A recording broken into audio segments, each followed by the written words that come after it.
Hello, friends. This is Dave Hurwitz, executive editor at ClassicsToday.com, here with Karl Weigl, Symphony No. 3 and his Symphonic Prelude to a Tragedy, both receiving their world premiere recordings as part of the series of Karl Weigl symphonies and other orchestral works and songs and other goodies, featuring conductor Jürgen Bruns. And here he's leading the Deutsche Staatsphilharmonie Rheinland-Pfalz. Yeah. Oh, don't you love the names?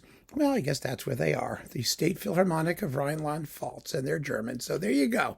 It all works. Now, Karl Weigl, in case you didn't know, was one of the many Jewish composers who fled the Nazis, wound up in New York, actually. He wrote at least 6 symphonies, I believe, 5 or 6 symphonies.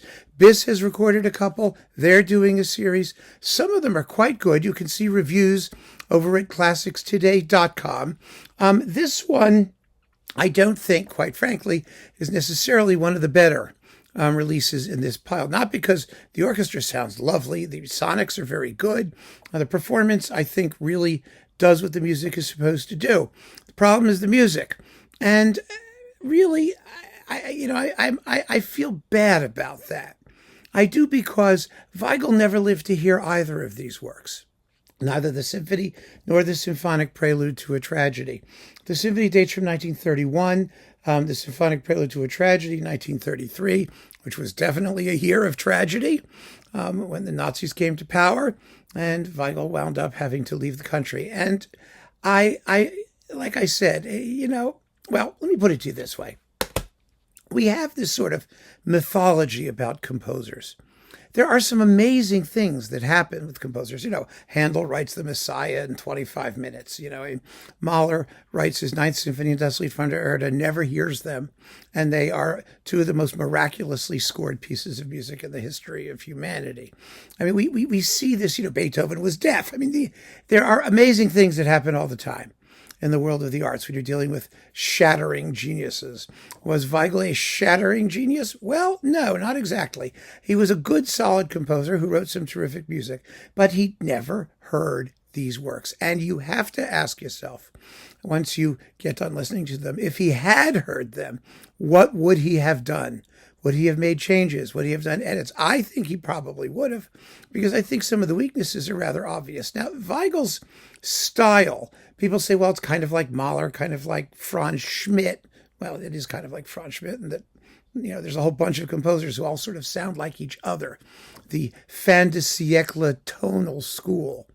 And, Zemlinsky, too. They're all in there.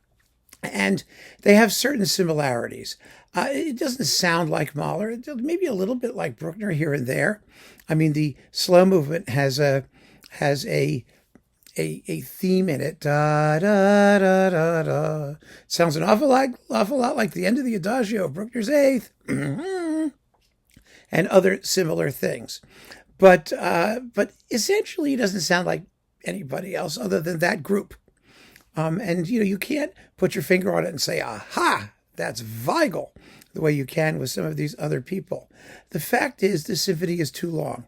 The slow movement particularly is too long. The slow movement it's in 3 movements, 17 minutes, and it just meanders. It really seriously meanders. And it's not because there's something wrong with this performance.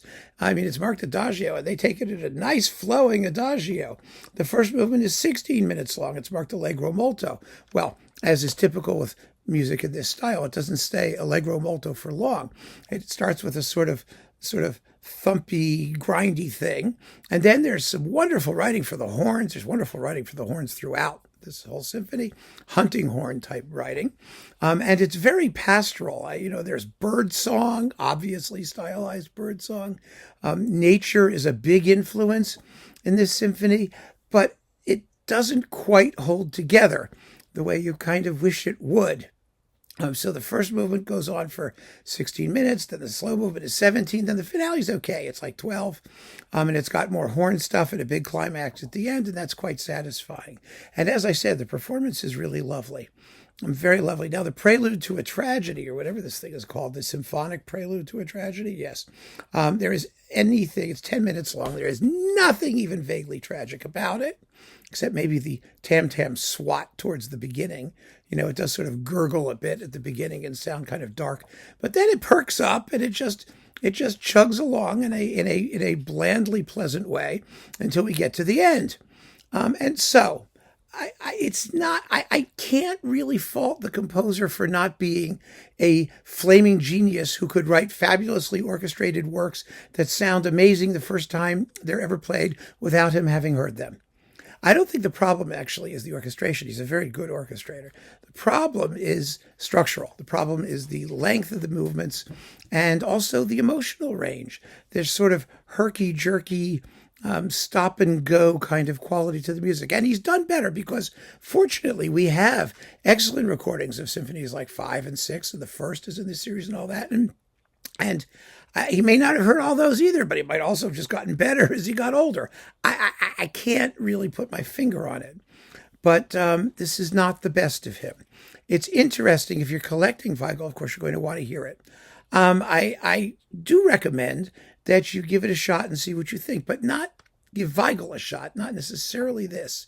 Come to this later, after you understand sort of what he's about, and then maybe you'll find this more attractive than I did. I wish I wanted to like it. I wanted to like it very, very badly because you can hear the talent. And like I said, how can you fault a guy who didn't even have a chance to hear his music, in live space so that he could really think about it and make necessary changes if that's what he was going to do? You can't. But at the same time, you can't go around screaming, "Oh, it's a masterpiece," but I mean, it's not. It's just not. It's a victim of circumstance. And as part of the Weigl series, it has a necessary place, but it isn't where you get started. So despite the decency of the performance and the sonics, it's a qualified, very qualified recommendation. So keep on listening, friends. Thanks for joining me. Take care.